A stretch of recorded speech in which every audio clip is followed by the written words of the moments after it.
Neemuch today के खास कार्यक्रम सुबह सवेरे में आपका स्वागत है। आज हम आपको एक ऐसी हस्ती से मिलाने जा रहे हैं जो कि नीमच भाजपा के पुरोधा कहे जाते हैं। नीमच में ऐतिहासिक और प्रतिष्ठित परिवार है पटवा परिवार। उससे जुड़े हैं श्री संपत लाल जी पटवा साहब, जिन्हें काका साहब के नाम से जाना जाता है और इसी नाम से लोकप्रिय है। पूर्व मुख्यमंत्री श्री सुंदरलाल जी पटवा के अनुज है, भाजपा के जिला अध्यक्ष हैं और कई पदों पर रहकर इस मालवा मेवाड़ बेल्ट में भाजपा को सक्रिय किया है। तो आज आपसे रूबरू हो रहे हैं श्री संपत लाल जी पटवा साहब। काका साहब, आपका सुबह सवेरे कार्यक्रम में स्वागत है। आप पहले विस्तार से बताएं कि किस तरह से आपकी राजनीतिक शुरुआत हुई। सबसे पहले तो नीमच टुडे चैनल का मैं अपने निवास पर हार्दिक स्वागत करता हूँ और धन्यवाद भी देता हूँ, आभार भी मानता हूँ कि उन्होंने मेरे बारे में मुझे कुछ कहने का अवसर प्रदान किया। आपका बहुत बहुत धन्यवाद। आपका पहला सवाल बताइए। जी जी, अगर मेरा निवेदन ये था, क्योंकि पटवा परिवार भाजपा की राजनीति का संस्थापक परिवार रहा है, उस समय के दौर के संबंध में जानना चाह रहा हूँ जब आप कोपेश्वर में निवास करते थे, किस तरह से संघर्ष करके ये परिवार आगे बढ़ा। जी, क्या आप मुझे पूरा समय देंगे विस्तार से बताइएगा? जी जी बिल्कुल बिल्कुल। तो प्रारंभ से सुनिए। जिस समय मेरी उम्र 10-11 वर्ष की थी, उस समय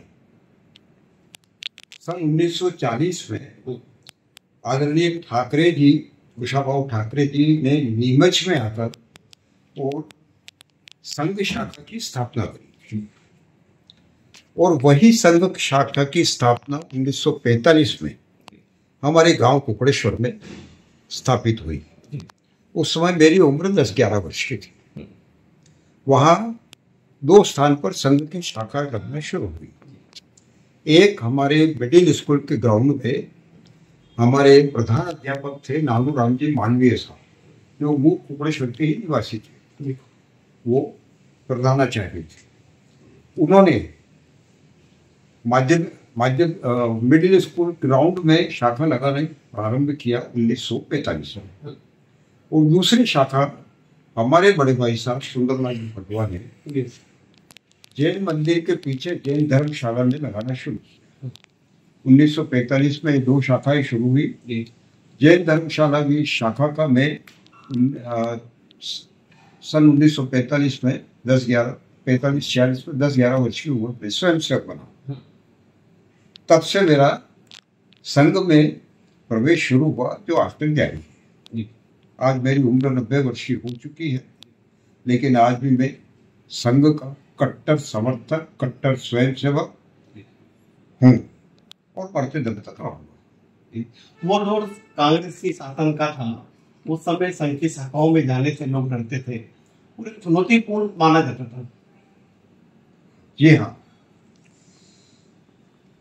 और उस चुनौती के साथ साथ संघ की शाखा में जाने वाले युवकों के परिवार में भी सख्त विरोध होता था और वो मेरे परिवार में भी था। उसमें एक विचार ये बना था कि संघ के जो प्रचारक, ये जो लोग होते हैं, ये युवकों को बहकाते हैं और घर परिवार छुड़ाकर और संघ का या तो प्रचारक बना देते, स्वयंसेवक बना देते या उस कार्यक्रमों में ले जाते हैं। इस आधार पर अनेक परिवारों में संघ का विरोध भी होता था। मेरे परिवार में था।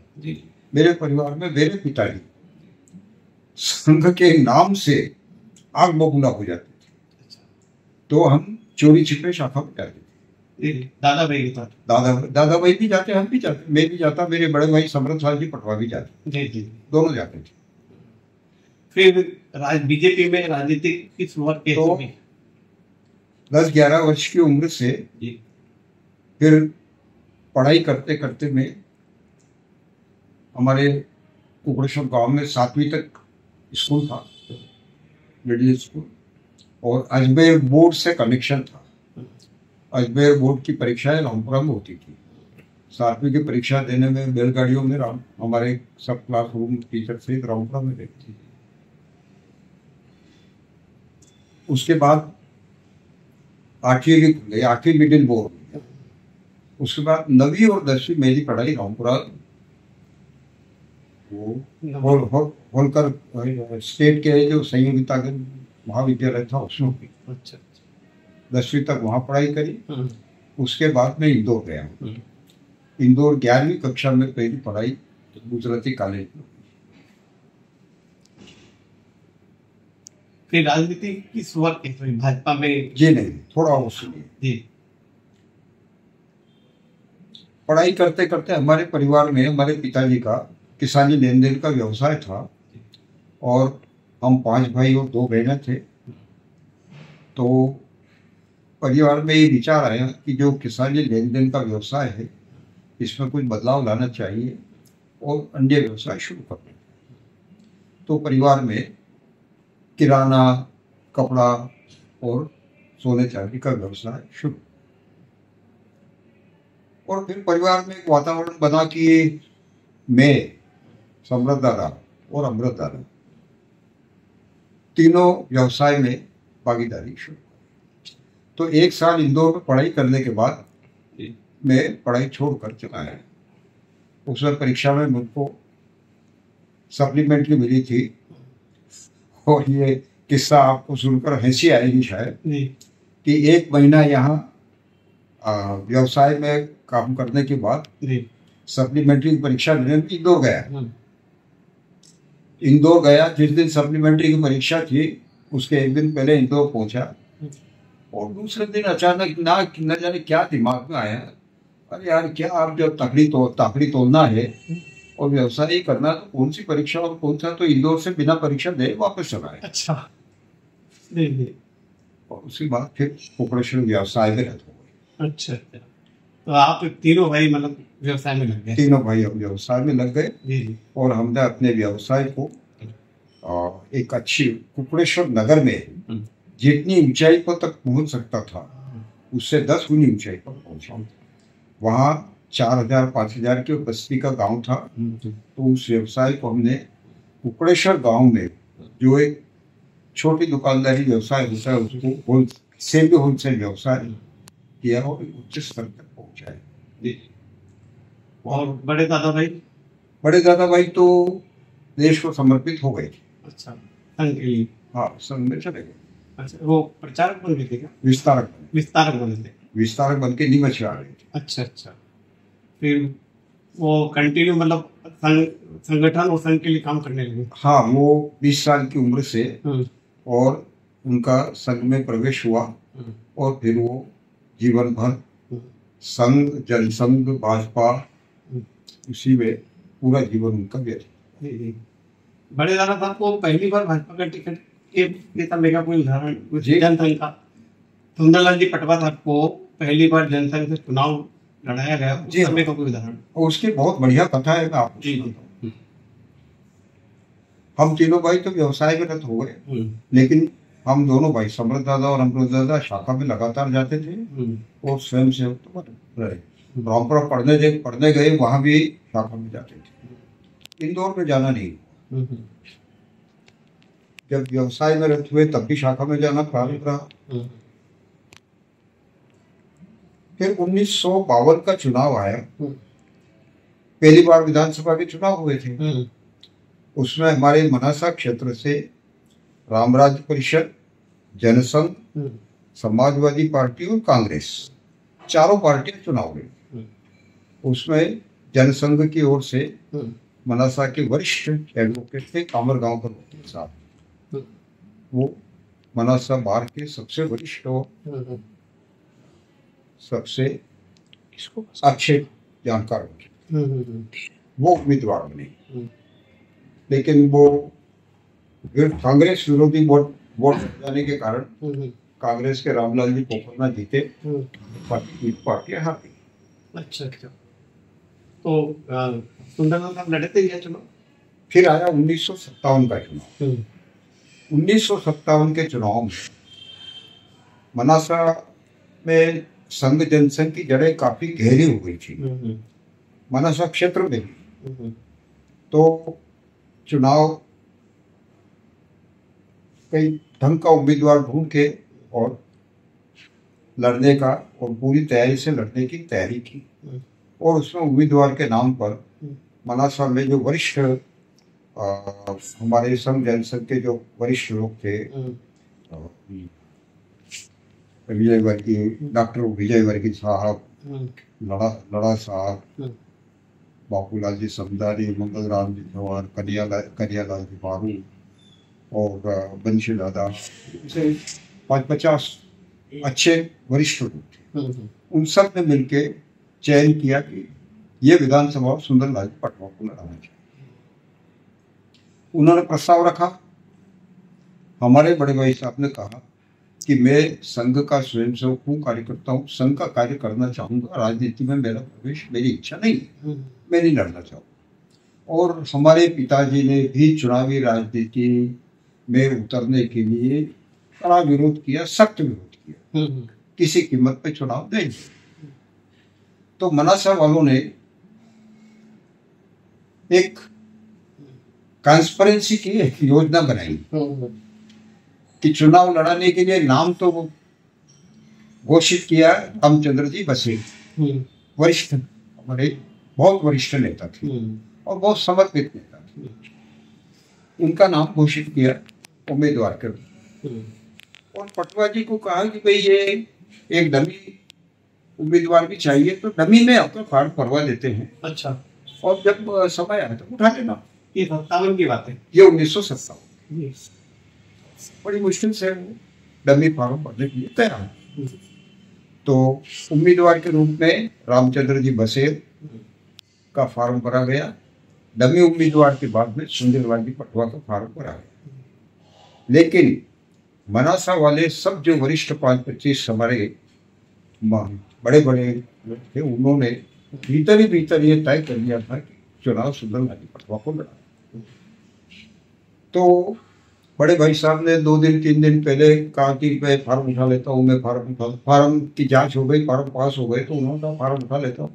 अरे क्या जल्दी उठा लेंगे, ऐसा करके टालते टालते आखिरी दिन आ गया। और आखिरी दिन जब फॉर्म उठाने के 3 बजे का समय रहा, उसके 10 मिनट पहले जाकर रामचंद्र जी शर्मा फॉर्म उठा रहे। उन्होंने विड्रा कर बसेर जी वो योजना के अंतर्गत। अब फिर सब बड़ों ने कहा कि भाई अब क्या, अब तो आपको लड़ना, सुंदरलाल पटवा को लड़ना पड़ेगा, और नहीं लड़ोगे तो वाकआउट हो जाएगा। मतलब अधिकृत उम्मीदवार बसेर साहब थे और डमी सुंदरलाल जी थे। जी हाँ। परिणाम क्या रहा था? तो मजबूरी में फिर हाँ भरना कि वाकआउट तो नहीं देना। लेकिन हमारे पिताजी नाराज हो गई और घर छोड़कर चित्तौड़ चले गए कि अगर चुनाव लड़ता है तो मेरे घर में नहीं रहूंगा। अच्छा। तो चित्तौड़ में जाके हमारे जैन धर्मशाला मंदिर में हमारे गए। फिर हमारे मासा जी और 2-3 जने गए और विषय से बना के लाए, और ये सारा मजबूरी में चुनाव लड़ गया। उस चुनाव का सारा जो आर्थिक संचालन था वो मेरे। उस चुनाव में हमारे कुल मिलाकर 2400 रुपये खर्च हुए। अच्छा। पूरे विधानसभा चुनाव, मनासा विधानसभा चुनाव जी। और हम 2400 वोट से जीते। अरे 2400 रुपये खर्च हुए, मतलब वो 2400 वोटों से जीते। वो पहला चुनाव था। पहला चुनाव था जी। और रामलाल जी पोखरना चुनाव हारे। हाँ। सुंदरलाल जी पटवा चुनाव पहली बार। ये क्या उम्र क्या रही होगी सुंदरलाल जी की उस समय? और उनका 1924 का जन्म है, तो 57 में आपकी साउंड में। हाँ, तो मतलब युवा ही थे उस समय। हाँ, युवा थे। उनकी 1924 का जन्म है, 1924 हाँ 24 का। हाँ जी। 1924 का जन्म है जी। और 1957 का साल जी। वो विधायक छोटे से रिश्वत से निकलकर जनसंघ से विधायक बनना, वो फिर प्रदेश के सर्वोच्च पद मुख्यमंत्री तक पहुंचना इतना आसान नहीं था। ये यात्रा बहुत लंबी है जी। और इस यात्रा में कड़ा संघर्ष है जी और जीवन के एक बड़े समय की जी। उसमें भागीदारी। सीएम पद तक पहुंचने के लिए क्या रहा, किस तरह से नाम प्रस्तावित हुआ, क्या?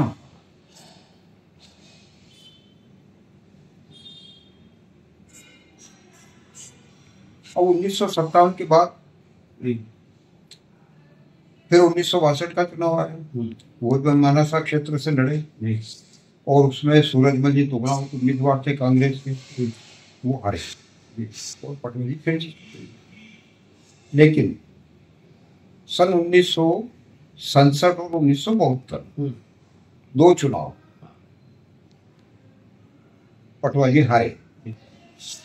अब मैं कड़वी बात कहना चाहूंगा, और वो चुनाव हारे हमारे अपने लोगों के कारण, जो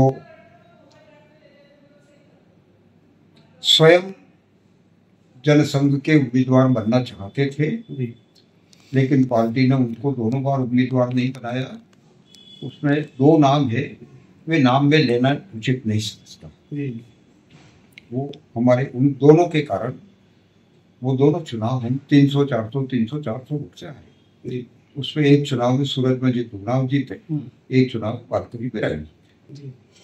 उसके बाद फिर भोजपुर चले गए? नहीं, उसके बाद आए 1977 आपातकाल के बाद। वो चुनाव बड़े भाई साहब बड़े मंसूर से 1970, तो ये 67 और 72 का चुनाव हार चुके थे और वो उस समय केंद्रीय सहकारी बैंक के अध्यक्ष थे, तो मंदसौर शिफ्ट हो गए थे, वही रहने लगे थे। फिर 1970 का चुनाव मंदसौर से लड़े और मंदसौर के 77 के चुनाव तो एकदम जीते। 77 में फिर जनता पार्टी की सरकार बनी, लेकिन कुछ कुटिल राजनीति के चलते पहले मुख्यमंत्री घोषित हुए कैलाश जोशी, नहीं, पहले मुख्यमंत्री घोषित हुए वीरेंद्र कुमार सक्सेना 77, लेकिन रात में उनकी घोषणा हो गई, लोगों ने बधाई दे दी, किंतु वास्तविक उम्मीदवार और विधायकों में बहुमत था कैलाश जोशी। कैलाश जी जोशी पहले मान गए, लेकिन रात में उनको फिर जागृत हुए और उन्होंने कहा मैं तो उम्मीदवार बनूंगा, मैं चुनाव सीएम पद का सीएम पद का मैं विधायक दल की मीटिंग में मैं चुनाव करूंगा। ठाकरे जी परेशान हुए और उसमें फिर सकलेजा जी को जबरदस्ती वापस विड्रॉ किया और कैलाश जोशी को उम्मीदवार घोषित किया और कैलाश जोशी मुख्यमंत्री बने। किंतु अब देखो राजनीति की कुटिलता कहां तक पहुंचती है। कैलाश जोशी के ऊपर तंत्र मंत्र का प्रभाव, अब वो किसने किया ये नाम बताने की जरूरत नहीं, तंत्र मंत्र का प्रभाव हुआ तो वो शायद मुख्यमंत्री के कैबिनेट की मीटिंग 1 या 2 ही कर पाए और उसके बाद बीमार हो गए और निद्रामग्न हो गए। 24 घंटे उनको नींद आ गई। ऐसा कहा जाता था कि वे सबसे ज्यादा सोने वाले मुख्यमंत्री बताए जाते थे।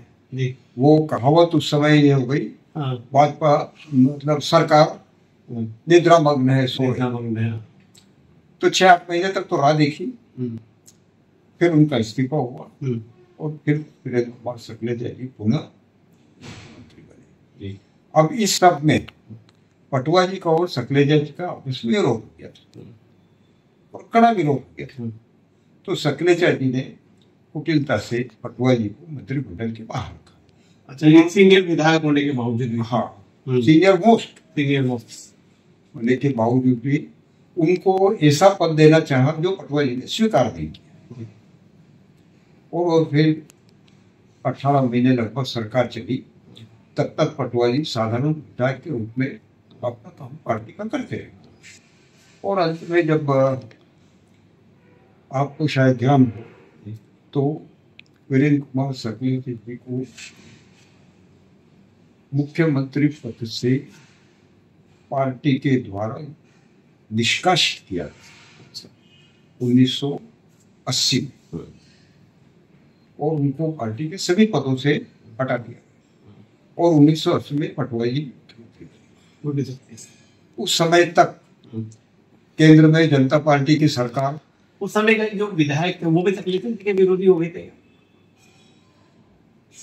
पहले बार से विधायकों का बहुत किला जोशी के साथ था, लेकिन मुख्यमंत्री कुटिलता से वो दोबारा बने। पहली बार तो बने और हटे, फिर दोबारा बने और चलते रहे।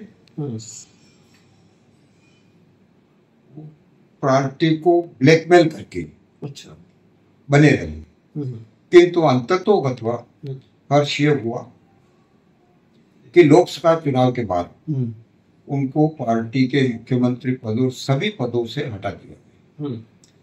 उस समय तक केंद्र में जनता पार्टी की सरकार टूट चुकी थी और पुनः कांग्रेस की सरकार बनकर इंदिरा गांधी प्रधानमंत्री बन गई। उस समय पटवारी जी को मुख्यमंत्री पद मिला। उस समय इंदिरा जी ने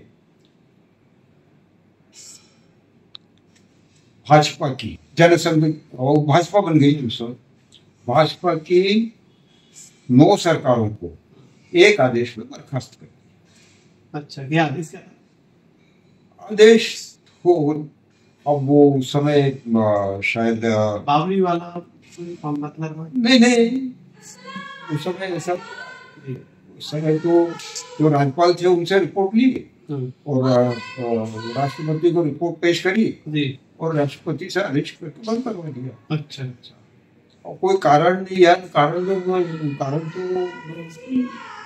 अंदर ही अंदर में क्या बना होगा। और राष्ट्रपति उस समय थे शायद शंकर दयाल शर्मा अपने मध्य प्रदेश की, वो ही थे शायद। ये आपातकाल का दौर तो नहीं था? नहीं, आपातकाल तो निकल चुका था। अच्छा अच्छा। फिर उसके बाद पटवारी दोबारा फिर सीएम बने उस 80 में 80 में बने। उस समय 29 दिन सरकार चली और वापस सरकार 9 सरकारें बंद हो गई।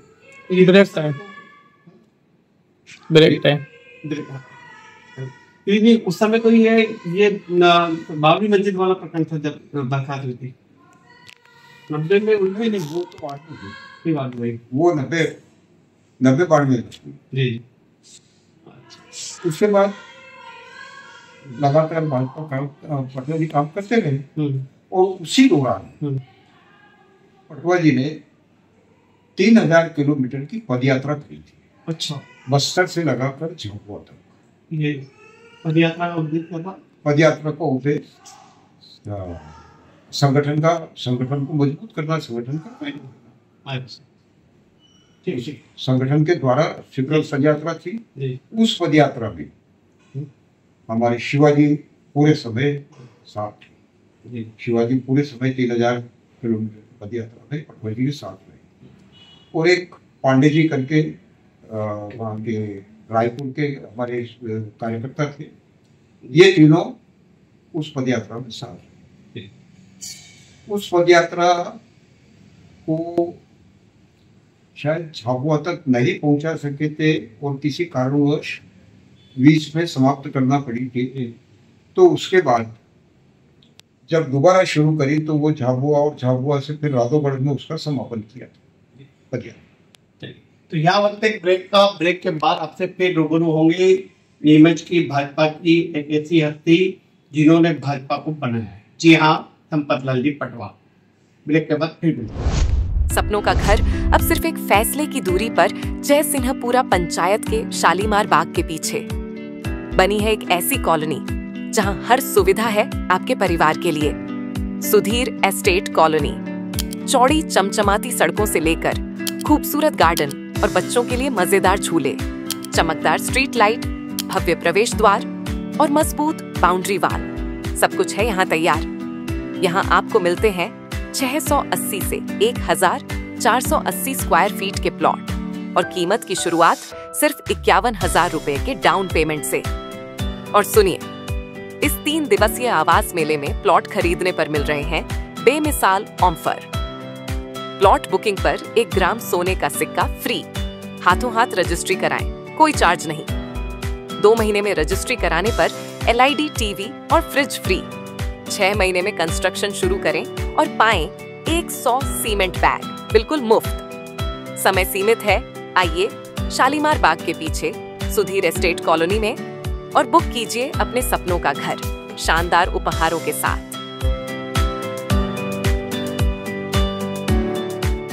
इंदौर जाने की आवश्यकता नहीं। ग्यारोदर मल्टी स्पेशलिटी हॉस्पिटल नीमच में उपलब्ध है। अंचल का एकमात्र अत्याधुनिक सर्व सुविधा युक्त 150 बेडेड हॉस्पिटल, जहां आपको 24 घंटे इमरजेंसी सुविधा उपलब्ध मिलेगी। साथ ही सभी बीमारियों का इलाज, जांचें तथा दवाइयां एक ही स्थान पर उपलब्ध है। 20 स्पेशलिस्ट डॉक्टर की विशाल व अनुभवी टीम के साथ उपलब्ध सेवाएं, अस्थि रोग, शिशु रोग, महिला एवं प्रसूति रोग, लेजर सर्जरी, न्यूरो एवं स्पाइन सर्जरी, यूरोलॉजी, जनरल एवं लेप्रोस्कोपी सर्जरी, क्रिटिकल केयर एवं ट्रॉमा, मुख कैंसर रोग, जनरल मेडिसिन, फिजियोथेरेपी, स्कियाथेरेपी, 15 बेडेड अत्याधुनिक मशीनों युक्त ICU, ultra modern 7 bedded dialysis unit, 10 bed नवजात शिशु and ICU, 4 modular operation theatre, अत्याधुनिक लैब एवं रेडियोलॉजी विभाग, सर्व सुविधा युक्त वार्ड एवं प्राइवेट रूम, 24 घंटे एम्बुलेंस सुविधा। इसके बाद आपका फिर स्वागत है सुबह सवेरे में। जी हाँ, आपसे रूबरू हो रहे हैं भाजपा के टिकट नेता श्री संपत लाल जी पटवा साहब। हमसे लगातार हमारे साथ बने हुए हैं और सवालों के जवाब दे रहे हैं। आपका सर ब्रेक के बाद फिर स्वागत है। क्या आराम करिए। जी, मेरा निवेदन ये था कि भाजपा में पटवा परिवार जितना प्रसिद्ध रहा, जितना प्रतिष्ठित रहा, उतना विवाद भी जुड़े रहे। मनासा की बात करें तो माऊ परिवार से विवाद रहा। क्या कैसा क्या था विवाद? जिस तरह से माऊ परिवार का पटवा परिवार से विवाद हमेशा सामने है। जी, मैंने आपको पूर्व बताया है कि सन 1967 और 1972 का चुनाव पटवा जी मनासा विधानसभा क्षेत्र से हारे। और उसमें मैंने ये कहा था कि मैं नाम बताना शायद उचित नहीं समझूंगा, लेकिन अब आपने नाम लेकर प्रश्न कर दिया है तो मैं भी खुलकर बताता हूँ। जब 1957 और 1962 का चुनाव जनसंघ मनासा क्षेत्र से जीता तो स्वाभाविक है किसी के मन में चुनाव लड़ने की आकांक्षा पैदा होती है। और मारू परिवार के श्री रामेश्वर जी मारू चुनाव लड़ने के लिए मनासा विधानसभा क्षेत्र में इच्छुक हुए, उत्सुक हुए और तैयार हुए। अब उनके परिवार का संघ जनसंघ में समर्पण था, इसमें कोई दो मत नहीं। उनके पिताजी अपने लंबे समय तक संघ के और वो मनासा तहसील के संघ चालक रहे और संघ जनसंघ को समर्पित रहे। किंतु रामेश्वर जी युवा थे, उनके मन में चुनाव लड़ने की आकांक्षा जागृत हुई और उन्होंने संपर्क किया। मनासा के वरिष्ठ लोगों से भी संपर्क किया, माननीय ठाकरे जी से भी संपर्क किया और खूब लंबा प्रयत्न किया। किंतु भाजपा के प्रदेश नेतृत्व, केंद्रीय नेतृत्व ने मनासा से केवल पटवा जी को ही उम्मीदवार बनाना उचित समझा, उम्मीदवार बनाया। अब इससे रूठकर चुनाव में जो कहना चाहिए कि भीतरघात हुई। मारू परिवार का मनासा क्षेत्र में आसपास के 5-25 गांव में बड़ा लेन देन था और उनके संपर्क कई गांवों में अच्छे थे।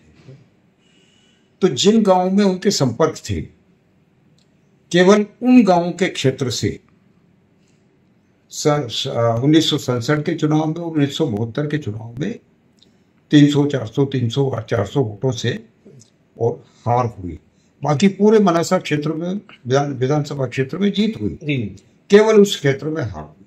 उस क्षेत्रों को लेकर फिर दोनों चुनाव में और भाजपा को हार का, जनसंघ को हार का मुंह देखना पड़ा। जी, पटवा जी के सामने रामेश्वर मारू भी चुनाव लड़े क्या? नहीं लड़े। अच्छा, मतलब वो पीछे थे, वो जो एक भीतरघात हुई। वो हुआ जी और उसके कारण दोनों चुनाव हारे। जी जी। लक्ष्मीनारायण पांडे हमारे यहाँ के अजय योद्धा कहा जाता है, वो लगातार 9-10 बार सांसद रहे हैं जी। और ऐसा कहता है कि पटवा जी से उनकी पटरी कभी नहीं बैठ पाई जी। कालांतर में जी। जब पूरे प्रदेश में भाजपा उभरने लगी और उभर कर, और जैसे सन 1967 में संवित सरकार बन गई थी राजमाता जी के और गोविंद नारायण जी के सहयोग से, और उसमें गोविंद नारायण सिंह जी मुख्यमंत्री बने थे, और चूंकि पटवाई चुनाव हार चुके थे इसलिए वीरेंद्र कुमार सखलेचा उप मुख्यमंत्री बने थे। तो वातावरण ये बनने लगा कि एक समय आ सकता है कि भाजपा की सरकार बनेगी। तब हमारे मंदसौर लोकसभा क्षेत्र में 3 नेता शीर्ष माने जाते थे। एक थे डॉक्टर लक्ष्मीनारायण जी पांडे, एक थे वीरेंद्र कुमार सखलेचा और एक सुंदरलाल जी पटवा। अब तीनों की अपनी अपनी पूरे मंदसौर लोकसभा क्षेत्र में और फिर भोपाल में भी अपनी अपनी लाबी और अपना अपना गुट वो बनने लगा। एक स्वाभाविक रूप से जो राजनीति में प्रतिस्पर्धा होती है जी जी। उसके अंतर्गत बनने लगा। अब बना चला, लंबा चला, और उसके कारण जनसंघ को भाजपा को नुकसान भी काफी हुए, लेकिन वो बनता रहा, चलता रहा। एक बड़ा आरोप ये भी लगता रहा है कि पांडे जी सेंट्रल में मिनिस्टर इसलिए नहीं बन पाए क्योंकि पटवा जी की राजनीति होती रही अटल जी की सरकार के समय। जी नहीं, वास्तविकता ये है कि पांडे जी का दुर्भाग्य है कि उनके सांसद कार्यकाल में उनके लिए मंत्री पद आते आते वापस चला गया। अच्छा। 2 बार।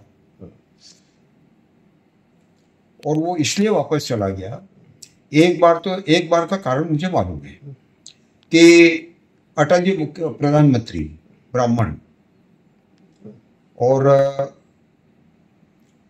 दूसरे उनके जो मंत्रिमंडल में थे काफी लोग ब्राह्मण थे, और मध्य प्रदेश में भी शायद कोई मंत्री बने थे वो ब्राह्मण थे। तो जब पांडे जी का नाम आया तो उनके साथ भी ब्राह्मण नाम जुड़ा। फिर मध्य प्रदेश है, पांडे जी का नाम जो तय हो चुका था उस नाम को निरस्त करके और सरदार सरताज सिंह जी है, सरताज सिंह जी, हाँ, सरताज सिंह जी को वो समीकरण के अंतर्गत पांडे जी का नाम कैंसिल करके वो सरताज सिंह जी को मंत्री बना देते। अच्छा, मतलब पांडे जी जी। एक बार वो उनके नाम पर विचार हुआ था, वो भी किसी न किसी कारण से निरस्त हुआ। मतलब कि राजनीतिक प्रतिस्पर्धा ही थी, मतलब पांडे जी का जिस तरह का माहौल बनाया जाता था कि पटवा गुट पांडे गुट, और इसे मतलब आपसी बेमंडक सत्ता नहीं थी, राजनीतिक प्रतिस्पर्धा के चलते विरोध था एक दूसरे का। अच्छी वो हो जाती है। जी जी। यही स्थिति वीरेंद्र कुमार सखलेचा जी के साथ रही। ज्यादा कट्टरता से रही। हाँ। पांडे जी के साथ इतनी कट्टरता नहीं थी। जी जी। वीरेंद्र कुमार जी सखलेचा के साथ तो बहुत अधिक कट्टरता के साथ रही, और यहाँ तक कट्टरता के साथ रही कि 1977 में जब हमारे बड़े भाई साहब इंदौर सेंट्रल जेल में थे, बहुत बड़े बड़े लोग थे उसमें, तो रामनारायण जी शास्त्री, आपातकाल का दौर था, आपातकाल के दौर में जब मीसाबंदी थे। हाँ। उस समय मंदसौर के घोषित इंटरनेशनल स्मगलर शफी भैया, मोहम्मद शफी, वो भी उस एक्ट के अंतर्गत जेल में थे। हाँ। वहां इंदौर। उस समय हमारे डोगरवाल साहब भी, रामचंद्र शर्मा जी भी, ये भी इंदौर जेल में थे, सभी जेल में थे। तो वो मोहम्मद शफी हमारे बड़े भाई के संपर्क में जेल में आए, जेल में थे वो भी। तो जेल में उनके संपर्क में आया, बड़े भाई साहब ने उनको ज्ञान दिया कि यार शफी भैया, आपको जिंदगी भर ये स्मगलिंग और ये खोटे काम करते करते हो गई, आखिर पाया क्या? और खिलाफ मुकदमे, पैसा, धन संपत्ति तो खूब कमा लिया, लेकिन रात दिन तनाव तनाव तनाव, छोड़ो इसको। तो वो जो 19 महीने का कार्यकाल रहा, उसमें मोहम्मद शफी को बड़े भाई साहब ने लगातार समझा कर और कहा, उन्होंने संकल्प ले लिया कि अब मैं किसी प्रकार का कोई संकल्प या ये स्मगलिंग, तस्करी या ऐसा कोई कानूनी विरोधी काम जिंदगी में नहीं करूंगा। ये उस समय का मुझे मालूम है, हम जब सुनते हैं कि उस समय मोहम्मद शफी और पटवारी के संबंध को लेकर भी विपक्ष मुद्दा उठाता रहा था, और इंडिया टुडे में भी कोई फोटो साथ में उनकी दोस्ती का छपा था। मैं वो किस्सा सुनाने जा रहा हूँ जी, छोटा सा किस्सा है, अब लंबा समय है तो पूरा किस्सा। जी जी। तो पटवारी और मोहम्मद शफी का संपर्क हो गया। पटवारी के संपर्क में मोहम्मद शफी आए, उन्होंने स्मगलिंग छोड़ दिया और बिल्कुल शुद्ध इस्लाम धर्म के पालन करता और अच्छे गृहस्थी बन गई। लेकिन दुर्भाग्य से उनके परिवार में उनके 2 भाई और उनके लड़के वो उस व्यवसाय से निरत नहीं हुए, उस तस्करी के व्यवसाय में लगे। लेकिन मोहम्मद शफी ने छोड़ दिया। तो मोहम्मद शफी के साथ पटवारी के संबंध होने के कारण मेरी भी दोस्ती हो गई और मोहम्मद शफी मेरे अच्छे दोस्त बन गए। फिर हमने आपस में प्रॉपर्टी का काम शुरू किया। मेरा प्रॉपर्टी का काम शुरू से नीमच में आने के बाद बहुत बड़ा काम किया मैंने प्रॉपर्टी का। आपको एक गणित बता दूं कि मैंने प्रॉपर्टी के व्यवसाय में लगभग 700 रजिस्ट्रियां करवाई। अच्छा। खरीद बिक्री की। अच्छा। और एक भी रजिस्ट्री में आज तक कोई विवाद नहीं, आज तक नहीं। सन 62-63 में मैं नीमच में आया और 65 से मैंने व्यवसाय, बड़ा व्यवसाय और प्रॉपर्टी का व्यवसाय शुरू किया। लेकिन 600-700 रजिस्ट्रियों में एक भी रजिस्ट्री में आज तक कोई विवाद नहीं, क्योंकि सारा लेन देन साफ सुथरा और काम का साफ सुथरा। तो मोहम्मद शफी के साथ भी मैंने 1-2 प्रॉपर्टी का काम किया। एक तो यहाँ जो बोहरा जमात का ये बगीचा नंबर 19 और 20 है, ये बगीचा नंबर 19 एक बोहरा परिवार के व्यक्ति के नाम था, तो उनसे हमने खरीदा। वो मोहम्मद शफी और मेरी दोनों की भागीदारी में खरीदा मोहम्मद शफी ने था, लेकिन उन्होंने फिर नीमच आकर मेरे को कहा कि आप इसमें भागीदार बनो, हम दोनों 50-50% के भागीदार बने। और फिर आपको अगर ध्यान हो तो ये डॉक्टर हाला वाला बिगला बंगला नंबर 44 ये भी बिक रहा था। और इसके जो इनके संगठन के जो बड़े बड़े लोग हैं वो उसको बेच रहे थे, तो इसका भी सौदा हम दोनों ने किया था। लेकिन उसमें फिर विवाद हुआ और वो सौदा हमने छोड़ दिया था। तो सफी साहब के पार्टनर भी रहे आप? हाँ, मेरा। हाँ जी जी। तो ये ऐसा भी कहा जाता है कि मोहम्मद शफी का अब तक पता नहीं चला है। तो उसके बाद का किस्सा है। जी जी। उसके बाद चूंकि मोहम्मद शफी जी ने तो स्मगलिंग का व्यवसाय छोड़ दिया था, लेकिन उनका एक पुत्र जिसका नाम शायद शाहिद था, ऐसा कोई नाम, वो उस तस्करी व्यवसाय में जुड़ा और मंदसौर बस स्टैंड पर उनका एक 2 मंजिला मकान था। उस मकान के तहखाने में वो मेंड्रेक्स की गोलियां बनाने का, जो नशे की गोलियां होती है, उसकी मशीन लगा रखी, तो वो गोलियां बनाना शुरू करता और बेचता था, ये काम करता था। एक बार नारकोटिक्स का छापा पड़ा और 1 क्विंटल नशे की गोलियां पकड़ी गई और वो उसमें अरेस्ट हुआ। उस केस में उसके ऊपर नारकोटिक्स का NDPS का केस लगा और वो अरेस्ट हुआ। वो अरेस्ट हुआ तो नारकोटिक्स वालों ने मोहम्मद शफी से संपर्क किया और एक बड़ी रकम मांगी, ये अगर रकम दो नहीं तो आपको भी इसमें हम आरोपी बना देंगे। और लेन देन शायद नहीं हुआ और मोहम्मद शफी उसमें बिना तस्करी आरोपी बन गया। आरोपी बन गया तो फरार हो। आज तक पता नहीं चल पाया था, कहते हैं कि मोहम्मद हाँ जीवित भी है। वो उस बात को कहते मेरे ख्याल से 30 साल से हाँ 25-30 साल हो गए होंगे वो फरारी में रहे। लेकिन फरारी के बाद भी एक से अधिक बार मेरा उनका मिलना हुआ, संपर्क हुआ। वो हुआ मंदसौर बस स्टैंड की जो ठाकुर साहब का बगीचा वाली जमीन थी, वो जमीन समरथ लाल जी मेहता ने खरीदी थी और उसमें फिर वो वसीयत उस जमीन की और दूसरी जमीन की वसीयत वो तीरथ राम ने उनके मोहम्मद शफी के नाम कर दी थी। वो विवाद चला। उस विवाद में उस जमीन में मेरा भी प्रवेश हुआ। और उस जमीन के विवाद में हल करने के समय 2-3 बार फरारी के समय मोहम्मद शफी से मेरी मुलाकात हुई, लेकिन वो सौदा हुआ नहीं। फिर वो जमीन तो चली गई, सरकार में चली गई। और किसी ने बहुत समर्पण भाव से अगर 500 रुपये दे दिए तो वो बहुत बड़ी बात है। अच्छा, ये सन 1967, 72, 75, 82 सारे चुनाव